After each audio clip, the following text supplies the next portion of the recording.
Y tenemos una invitada de lujo porque está con nosotros Marcela Turati, una gran periodista en temas de derechos humanos, en temas de víctimas, que ha cubierto mucho con un amplio conocimiento en el tema de la desaparición en México, directora de esta gran página Donde van los desaparecidos, también de Quinto Elemento Lab, así que pues te damos la bienvenida, Marcela. No, muchas gracias por la invitación y qué gusto estar aquí con ustedes. Muchas gracias, Marcela. Pues sí, creo que la invitación, aunque vamos a hablar de varios temas, funciona muy bien con lo que estamos viendo, con lo que estamos hablando justamente, que ya es la Sedena en manos de la Guardia Nacional. Tú como periodista con esta amplia trayectoria en estos temas, pues de entrada, ¿cómo ves este movimiento del gobierno federal? Yo siento que el día de ayer fue uno de los más tristes y dolorosos que, no sé, que dan muy mal augurio y que, no sé, la verdad es que estoy muy triste. Yo y mucha otra gente, ¿no? O sea, sí siento que es ir en contracorriente en la historia de los aprendizajes y que esto que se hizo puede no terminar nada bien. De hecho, creo que esto hará que veamos durante muchos más años violaciones a los derechos humanos, y no nomás eso, sino que esta imposibilidad de que el ejército rinda cuentas, porque siempre desde los 70, desde mucho antes, ¿no? O sea, ha sido y sigue siendo el tema de que rindan cuentas, de que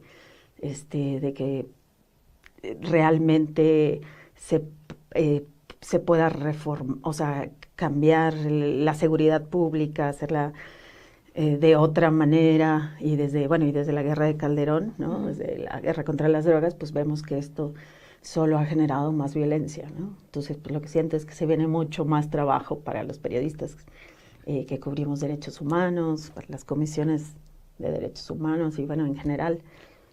No sé, sí, la verdad.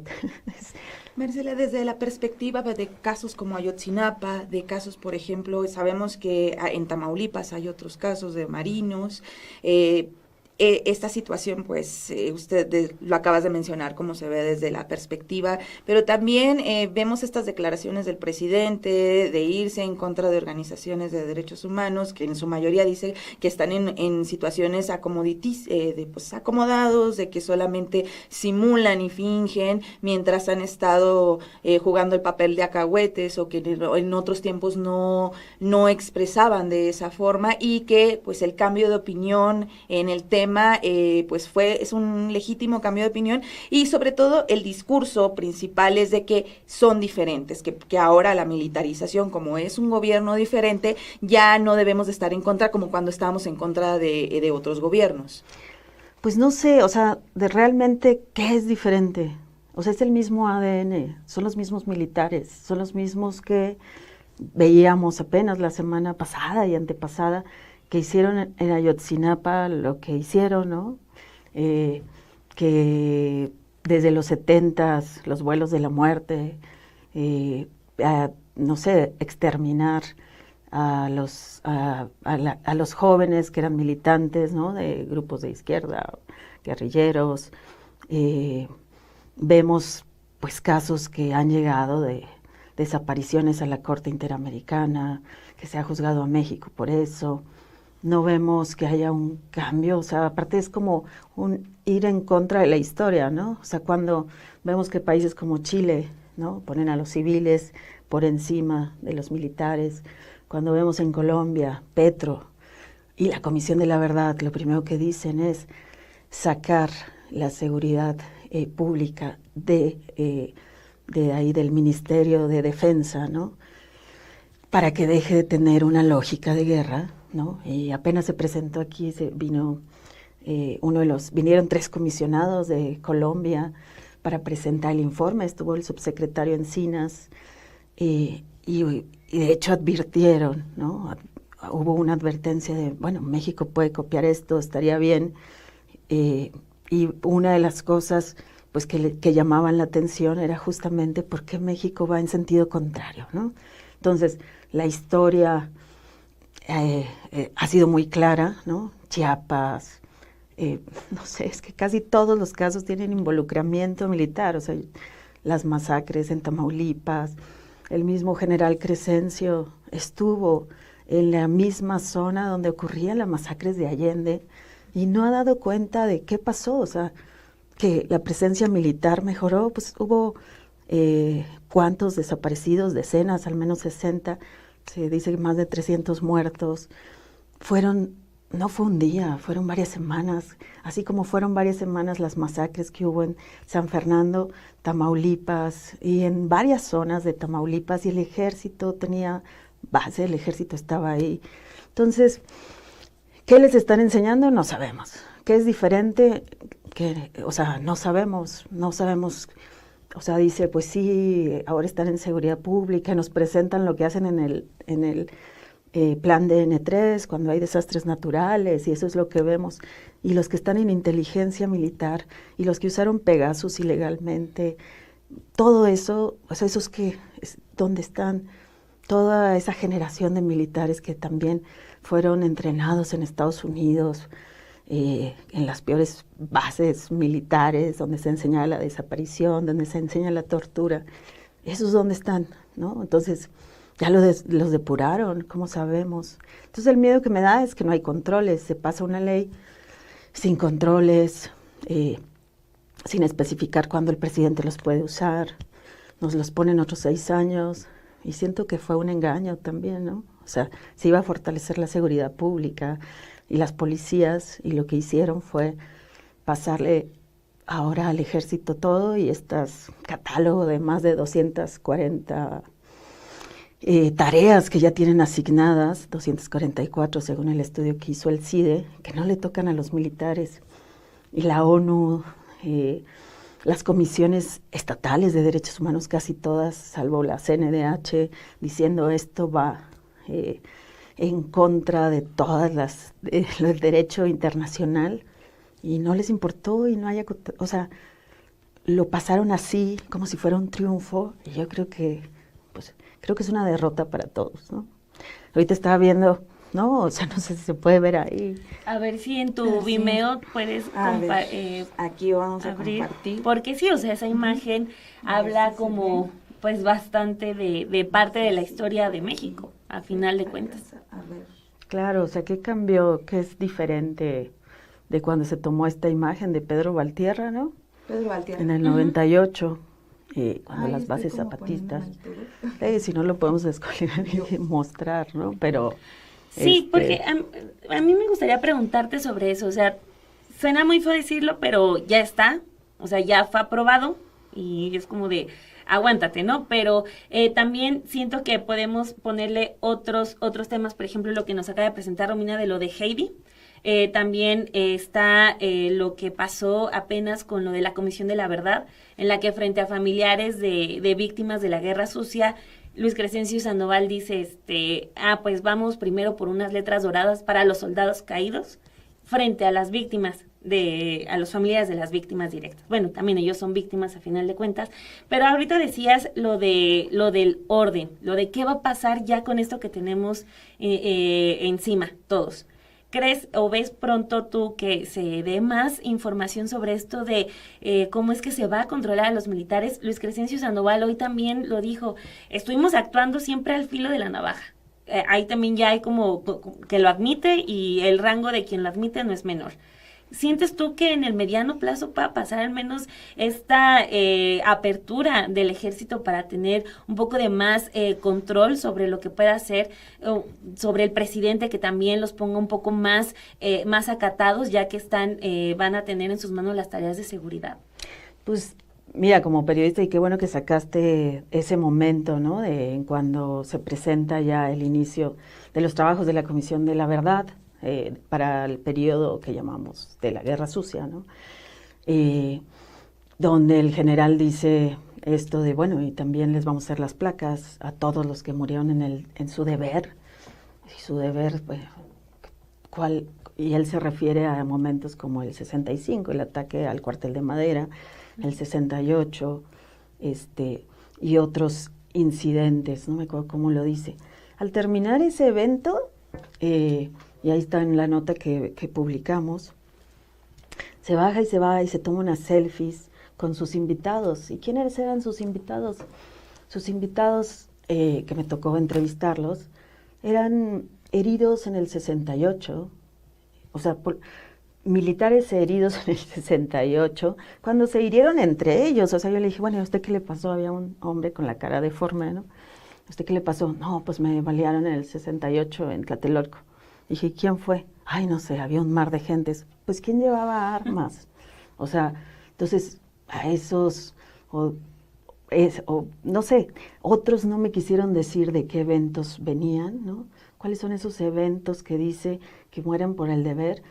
Y ahí, pues, las víctimas dicen, no se puede equiparar el terrorismo de Estado, o sea, las víctimas de terrorismo de Estado, a lo que hicieron los militares, ya y esto que quieren que sea una comisión de reconciliación, que nos tomamos un cafecito y nos perdonemos, si esto está de raíz, ¿no? Entonces, eso por un lado. Por otro lado, estamos viendo que la Guardia Nacional, no sé, cuando llega a Chihuahua, tú y yo somos paisanas, pues en la presa Boquilla, ¿no? O sea, lo primero que hacen, hay una manifestación por el tema del agua y matan, de hecho es a la hija de una, bueno, de unos parientes míos, ¿no? O sea, matan justamente a esta mujer, a Jessica.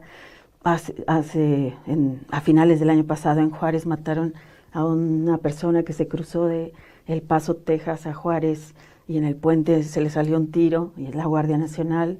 Tenemos otros casos del ejército, ¿no? Entonces, ok, ya se pasó esta ley, ya se aprobó, pero ojalá sí le pongan, o sea, siento que no están viendo que esta se puede usar, dicen, no, es que los civiles, es según el civil que esté, es cómo se va a manejar.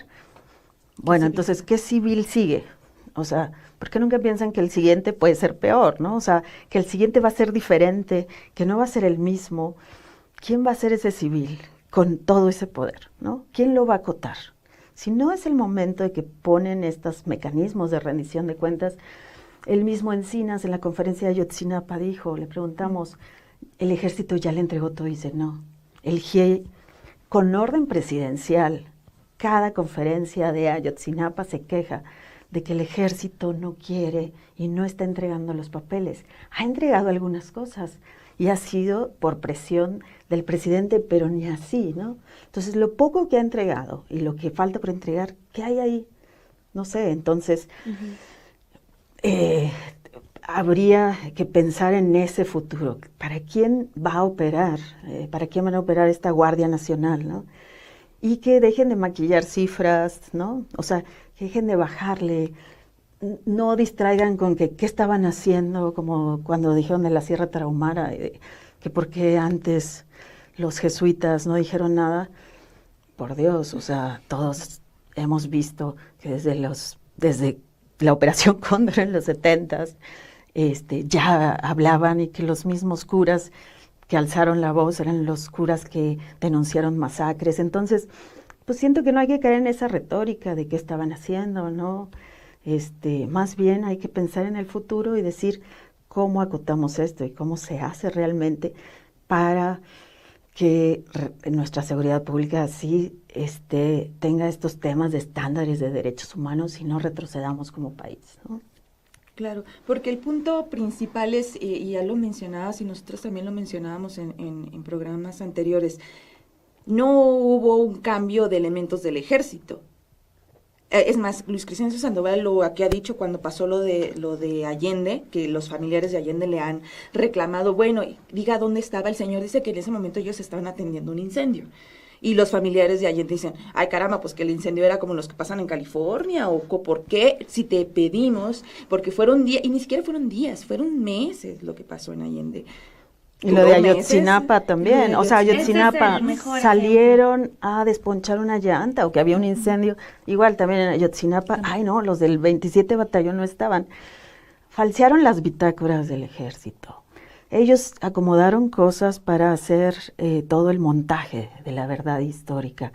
Amenazaron a gente, amenazaron a los estudiantes, se quedaron viendo, y ha sido bien interesante porque lo que hemos visto en la llamada guerra contra las drogas no ha sido una guerra contra las drogas, ha sido una guerra por el control de territorio y por el control de las drogas, y el ejército ha estado involucrado habiéndole paso a los cárteles.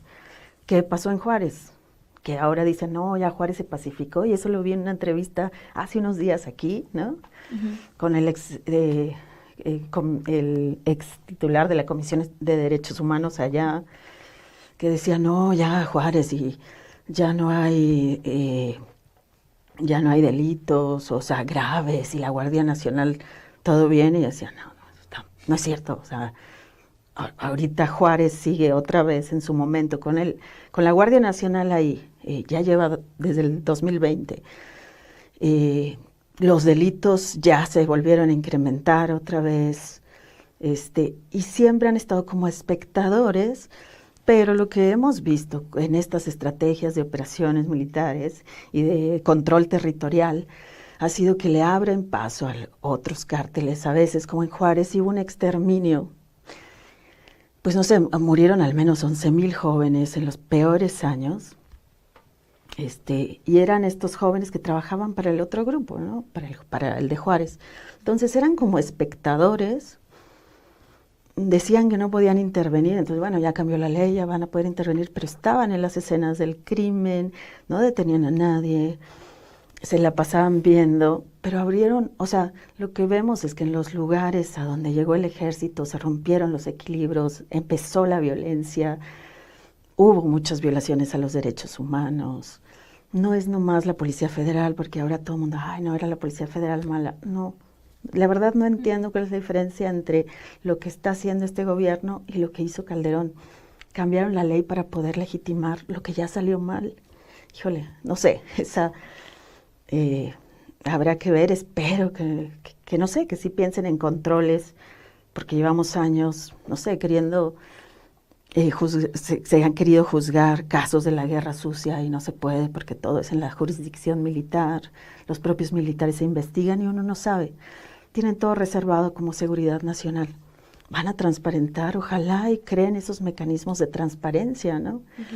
Hablaba la otra vez con periodistas mayas y me decían que en las comunidades hay mucho miedo, que hay gente que se opone al Tren Maya y que quisiera protestar pero tiene miedo, pues porque saben que ya no se puede, porque el ejército está ahí, por el control que ha tenido el ejército. Entonces sería, no sé, o sea, ya se hizo, ahora blinden esto, no piensen que, no sé, ¿a quién le están dejando esto? ¿Quién va a ser?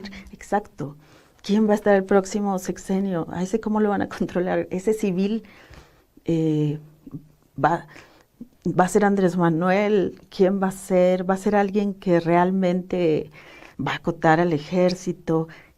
No sé, le están dando muchas cartas al siguiente presidente o presidenta, quien sea. Sí, el discurso de quienes lo apoyan dice, no, es que el pueblo de nosotros tenemos que elegir a un buen presidente para que no vaya a pasar eso. Pero más allá de eso, tendría que tener ya los mecanismos de blindaje y de control. Sí, es lo que es la discusión, ¿no? Es un poco lo que están diciendo, o que lo que se trató de hacer en el Senado, de que no sea fast track, hagamos un parlamento abierto, híjole, que realmente se consense, y sería, o sea, ese es como que, bueno, a lo ya hecho, que se pongan límites y que al mismo tiempo se trabaje en una policía, en una, no sé, civil, porque esa fue la promesa que se hizo, ¿no? O sea, la promesa era quitar al ejército de las calles, y de repente, pues que el diagnóstico cambió. Híjole, me recuerda mucho cuando Calderón dice, es que de repente es como un médico, abrí y estaba todo gangrenado y tuve que meter al ejército. Y esto se parece tanto, así de repente me di cuenta que de la realidad y el diagnóstico que tiene el presidente no lo sabemos, ¿no? Entonces sería bueno que realmente compartiera ese diagnóstico y que se pensara, que no se vea como enemigos a los que están criticando o a los que están tratando de advertir cosas. Es ir como contra la historia. Eso, en los países donde ya pasó esto, donde ya, no sé, que los militares tuvieron todo el control, vemos que van de regreso, vemos que dicen, ese no es el camino, ¿no? Entonces, echar eso por la borda, pues sí da miedo, ¿no? Pues es muy importante lo que mencionas al final, Marcela, de que tienen que abordar temas importantes como el de los derechos humanos, como el del balance, el diagnóstico, para que las comparaciones que se están haciendo con lo que pasó con Calderón, pues no cuajen, ¿no? Por decirlo de alguna manera, Marcela, pues sí, esos son los temas pendientes. Por último, nos gustaría que nos hablaras de lo que sacaron en socorrobot.org, porque acá Marcela Turati, como ya lo decía Romina Gándara, pues parte de su trayectoria también la ha dedicado a abordar temas de desaparecidos. De hecho, ahorita el portal que dirige se enfoca por completo en esa materia. Así que, Marcela, pues platícanos de Socorrobot. Bueno, de hecho a eso venía, pero justo me tocó venir en el día picante, ¿no? Sí. Justamente en este día. Bueno, pues sí, en Quinto Elemento Lab, es donde trabajo, ¿no? O sea, que fundé con otros colegas, en la organización Técnicas Rudas y Codeando México. Dedicamos, pues no sé, más de 2 años en hacer una herramienta que es este chatbot, que es tú guardas el contacto o sea, se trata de que tú guardas este contacto en WhatsApp, que no sé si lo van a ver en la pantalla, Sí, pones ya lo están pasando en este pantalla. número, y si te da el caso de que tienes a alguien desaparecido, un familiar que acaba de ser desaparecido, puedes escribir, y este chatbot te va a ir guiando de los pasos que hay que seguir para denunciar, para reportar o para activar algún tipo de búsqueda, ¿no? Entonces lo hicimos pues mucho pensando en esto de que siempre se pierden las primeras horas, días, semanas y hasta meses, ¿no? Que los familiares que quieren denunciar o hacer algo porque acaban de desaparecer un familiar no saben por dónde, y las mismas instituciones se contradicen, ¿no? Entonces con lo que queremos es agilizar, que no se pierda ese tiempo valioso, ¿no? Y que puedan al momento, desde donde estén, desde el estado también donde se encuentren, donde haya sido la desaparición, seguir las instrucciones de qué se puede hacer, si es menor de edad, si es mujer, porque esas son diferenciadas, si fue desaparición forzada, o sea que hay un servidor público, incluso si tienen miedo y no quiere poner la denuncia, pero sí quiere reportarlo, o si es un migrante o un extranjero que está desaparecido.